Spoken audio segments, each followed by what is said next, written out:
ಪರಂ ಶಾಂತಿ ಬಾಪೂಜಿಯವರು ಇಂದಿನ ಸಂದೇಶದಲ್ಲಿ ತಮ್ಮ ಮುದ್ದಿನ ಮಕ್ಕಳಿಗೆ ಹೇಳ್ತಾ ಇರೋದು ಏನು ಅಂತಂದರೆ, ಮಕ್ಕಳೇ, ಪರಮ ಶಾಂತಿ ಅನ್ನೋದು ನಿಮ್ಮ ಸ್ವಧರ್ಮವಾಗಿದೆ ಅಂತ ಹೇಳ್ತಾ ಇದ್ದಾರೆ.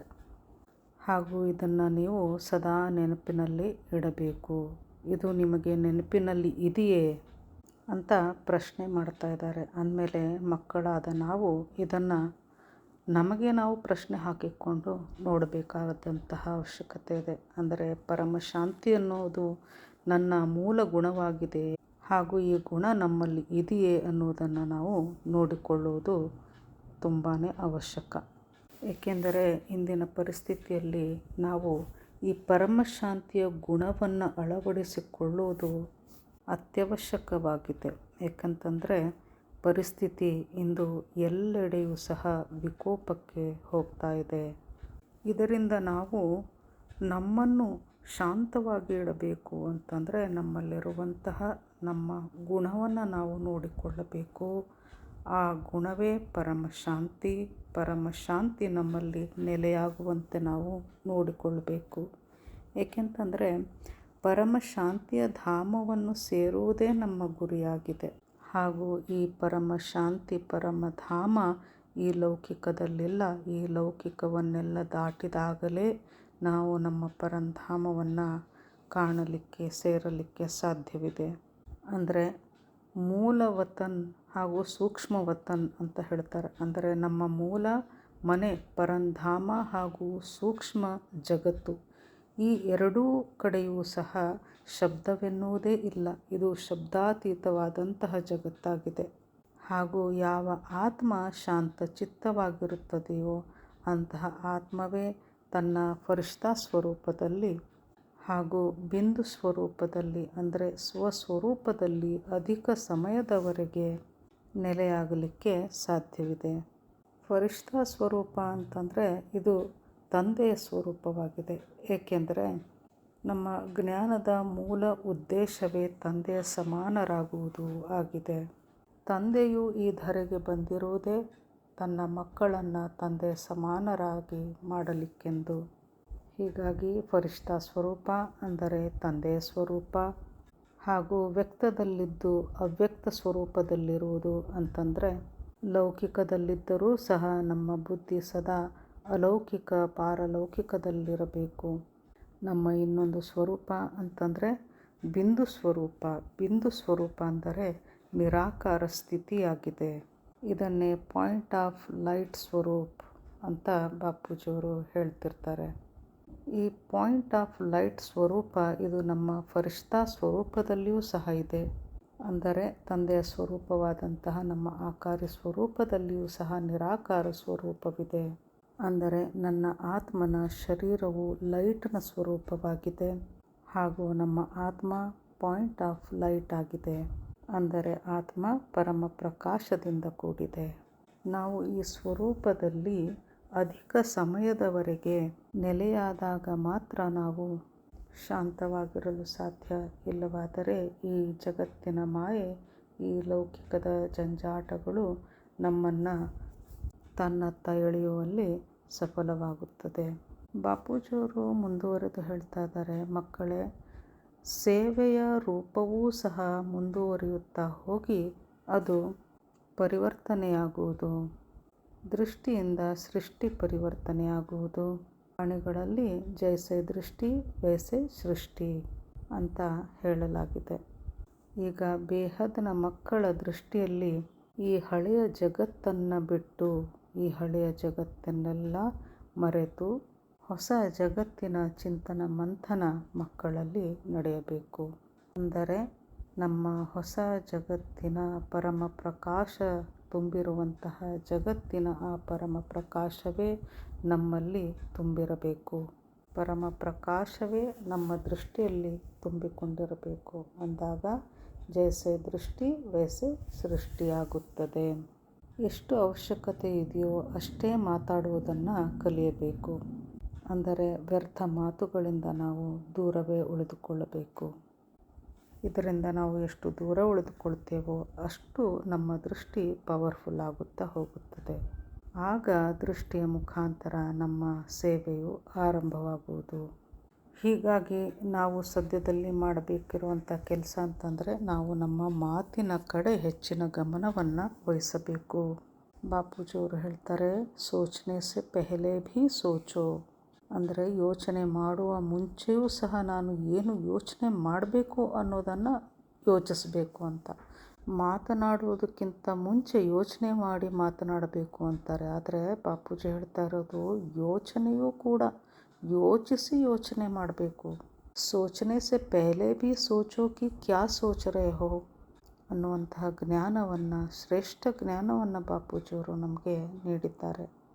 ಈ ಒಂದು ಹೈಯರ್ ಲೆವೆಲ್ನ ಜ್ಞಾನದತ್ತ ಸದಾ ನಮ್ಮ ಚಿತ್ತವಿರಬೇಕು. ಹಾಗೂ ಈ ಒಂದು ಪುರುಷಾರ್ಥವನ್ನು ನಾವು ಬಹಳ ಸಹಜವಾಗಿ ನಿರಂತರವಾಗಿ ಮಾಡುವುದನ್ನು ಕಲಿಬೇಕು. ಅಂದರೆ ಯಾವುದನ್ನು ಕೂಡ ಭಾರವಾಗಿ ಮಾಡಿಕೊಳ್ಬಾರ್ದು ಅಂತಂದಾಗ ಪ್ರತಿಯೊಂದನ್ನು ನಾವು ಮನಸ್ಸಿನಿಂದ ಎಲ್ಲವನ್ನ ಪರಮಪಿತ ತಂದೆಗೆ ನಾವು ಸಮರ್ಪಣೆ ಮಾಡಿದಾಗ ನಮ್ಮ ಪ್ರತಿಯೊಂದು ಕಾರ್ಯಗಳು ಬಹಳ ಹಗುರವಾಗಿ ಆಗುತ್ತಾ ಹೋಗುತ್ತದೆ. ಏಕೆಂದರೆ ಸ್ವಯಂ ಪರಮಪಿತ ತಂದೆಯೇ ನಮಗಾಗಿ ನಮಗೋಸ್ಕರ ಈ ಧರೆಗೆ ಇಳಿದಿದ್ದಾನೆ ಅಂದ ಮೇಲೆ ನಾನೇಕೆ ಎಲ್ಲ ಜವಾಬ್ದಾರಿಗಳನ್ನು ನನ್ನ ತಲೆ ಮೇಲೆ ಹೊತ್ತುಕೊಳ್ಳಲಿ.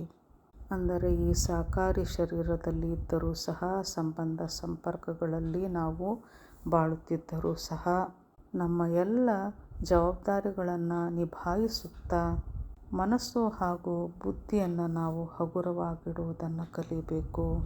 ಎಲ್ಲದರಿಂದ ಡಿಟ್ಯಾಚ್ ಆಗಿ ನಾವು ನಮ್ಮ ಕರ್ತವ್ಯವನ್ನು ಮಾಡೋದನ್ನು ಕಲಿಯಬೇಕು. ಅಂದರೆ ಎಲ್ಲ ಜವಾಬ್ದಾರಿಗಳನ್ನು ಸಂಪೂರ್ಣವಾಗಿ ತಂದೆಗೆ ಸಮರ್ಪಿಸಿಬಿಡಬೇಕು ಅಂತ ಅರ್ಥ. ಅಂದರೆ ಎಲ್ಲ ನಮ್ಮ ಸಂಬಂಧ ಸಂಪರ್ಕ, ನನ್ನ ಸ್ವಾಸ್ಥ್ಯ ಅಂದರೆ ನಮ್ಮ ಆರೋಗ್ಯವಾಗಲಿ, ಯಾವುದೇ ರೀತಿಯ ಪರಿಸ್ಥಿತಿಗಳು ಎದುರಾಗಲಿ ಎಲ್ಲವನ್ನು ತಂದೆಗೆ ಅರ್ಪಿಸಿಬಿಡಬೇಕು. ಹೀಗೆ ಎಲ್ಲವನ್ನು ಅರ್ಪಿಸುತ್ತಾ ನಾವು ನಮ್ಮ ಮೇಲೆ ಅಟೆನ್ಷನನ್ನು ಕೊಡಬೇಕು.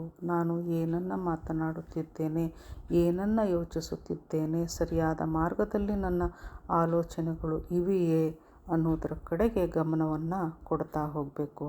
ಬಾಪೂಜಿಯವರು ಹೇಳ್ತಾರೆ, ಮಕ್ಕಳೇ, ಎಲ್ಲ ಪರಿಸ್ಥಿತಿಗಳಲ್ಲಿಯೂ ಸಹ ನೀವು ತಂದೆಯನ್ನು ಸ್ಮರಿಸುತ್ತಾ ಪುರುಷಾರ್ಥದಲ್ಲಿ ಮುಂದುವರಿಯಿರಿ. ಯಶಸ್ಸು ಅನ್ನುವುದು ನಿಮ್ಮ ಜನ್ಮಸಿದ್ಧ ಹಕ್ಕಾಗಿದೆ, ಅಧಿಕಾರವಾಗಿದೆ. ಅಂದರೆ ನಿಮಗೆ ಯಶಸ್ಸು ಖಂಡಿತ. ಬಾಪೂಜಿಯವರು ಹೇಳ್ತಾರೆ, ಮಕ್ಕಳೇ, ತಂದೆ ಸುಪ್ರೀಂ ಲೈಟ್ ಆಗಿದ್ದಾನೆ, ಸುಪ್ರೀಂ ಪರಮ ಪ್ರಕಾಶ ಸ್ವರೂಪನಾಗಿದ್ದಾನೆ.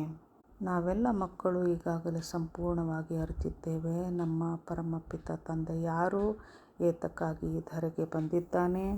ಈ ಎಲ್ಲ ಜ್ಞಾನವನ್ನು ಸ್ವಯಂ ಬಾಪೂಜಿಯವರು ನಮಗೆ ಬೋಧಿಸಿದ್ದಾರೆ. ನಮಗೆ ಅರಿವಿದೆ, ನಮ್ಮ ತಂದೆ ಸುಪ್ರೀಂ ಲೈಟ್ ಸ್ವರೂಪನಾಗಿದ್ದು ಎಲ್ಲ ಗುಣಗಳಿಂದ ಸಂಪನ್ನನಾಗಿದ್ದಾನೆ. ಹಾಗೂ ಮಕ್ಕಳಾದ ನಾವೂ ಸಹ ಲೈಟ್ ಸ್ವರೂಪರೇ ಆಗಿದ್ದೇವೆ. ನಾವು ತಂದೆ ಸ್ವರೂಪರಾದಾಗ ನಾವು ತಂದೆಯೊಂದಿಗೆ ಸೇರಬಲ್ಲೆವು. ಅದಕ್ಕಾಗಿ ನಾವು ನಮ್ಮನ್ನು ನಾವು ಲೈಟ್ ಸ್ವರೂಪ ಎಂದು ತಿಳಿಯುತ್ತಾ ಎಲ್ಲ ಗುಣ ಶಕ್ತಿಗಳಿಂದ ಸಂಪೂರ್ಣ ಸಂಪನ್ನರನ್ನಾಗಿ ಮಾಡಿಕೊಳ್ಳುತ್ತಾ, ಅಂದರೆ ತಂದೆಯ ಸಮಾನ ಸ್ಥಿತಿಯಲ್ಲಿ ನೆಲೆಯಾಗುತ್ತಾ, ಅಂದರೆ ಮಾಸ್ಟರ್ ಸರ್ವಶಕ್ತಿಮಾನ್, ಸಂಪೂರ್ಣ ಸಂಪನ್ನ ಆತ್ಮ, ಪವರ್ಫುಲ್ ಆತ್ಮ ಆಗುವಂತಹ ನಿಟ್ಟಿನಲ್ಲಿ ನಾವು ನಮ್ಮ ಪುರುಷಾರ್ಥವನ್ನು ಮುಂದುವರಿಸಬೇಕು. ಅಂದರೆ ನಮ್ಮ ಮಾತುಗಳಲ್ಲಿ, ನಮ್ಮ ಕರ್ಮಗಳಲ್ಲಿ ಎಲ್ಲ ರೀತಿಯ ಗುಣ ಶಕ್ತಿಗಳು ನಮ್ಮಲ್ಲಿ ಪರಿಪೂರ್ಣವಾಗಿರುವಂತೆ ನೋಡಿಕೊಳ್ಳಬೇಕು. ಇದರಿಂದ ನಮ್ಮ ಎಲ್ಲ ಕಾರ್ಯಗಳು ಸಹ ಆಟೋಮೆಟಿಕ್ಕಾಗಿ ತನ್ನಿಂದ ತಾನೇ ಸರಾಗವಾಗಿ ಆಗುತ್ತಾ ಹೋಗುತ್ತವೆ. ಈ ರೀತಿಯ ಗುಣ ವಿಶೇಷಣಗಳನ್ನು ನಾವು ಬೆಳೆಸಿಕೊಳ್ಳುತ್ತಾ ಹೋದಲ್ಲಿ ತಂದೆಯ ಸಮಾನರಾಗುತ್ತಾ ನಾವು ತಂದೆಯ ಜೊತೆಗೆ ನಾವು ಕೂಡ ಈ ವಿಶ್ವದಲ್ಲಿ ಪ್ರತ್ಯಕ್ಷರಾಗುತ್ತೇವೆ. ವಾಣಿಗಳಲ್ಲಿಯೂ ಸಹ ಹೇಳಿದ್ದಾರೆ, ಏನು ಅಂತಂತಂದರೆ, ಕಭಿ ಬಚ್ಚೋ ಮೇ ಬಾಪ್ ದಿಖಾಯಿ ದೇಗಾ और कभी बाप में बच्चे दिखाई देंगे, विश्व में विश्व पिता स्पष्ट नज़र आएगा ಅಂತ ಹೇಳಿದ್ದಾರೆ. ಹೀಗಾಗಿ ಬಾಪೂಜಿ ಹೇಳ್ತಾ ಇದ್ದಾರೆ, ಮಕ್ಕಳೇ, ತಂದೆಯೊಂದಿಗೆ ನೀವು ಕೂಡ ಈ ವಿಶ್ವದಲ್ಲಿ ಪ್ರತ್ಯಕ್ಷರಾಗುವಿರಿ. ನಿಮ್ಮ ಪುರುಷಾರ್ಥವನ್ನು ನಿರಂತರವಾಗಿ ಮುಂದುವರಿಸಿ. परम शांति। क्या है अस्तित्व का अंतिम सत्य? किसने खोला अनंत ज्ञान का द्वार?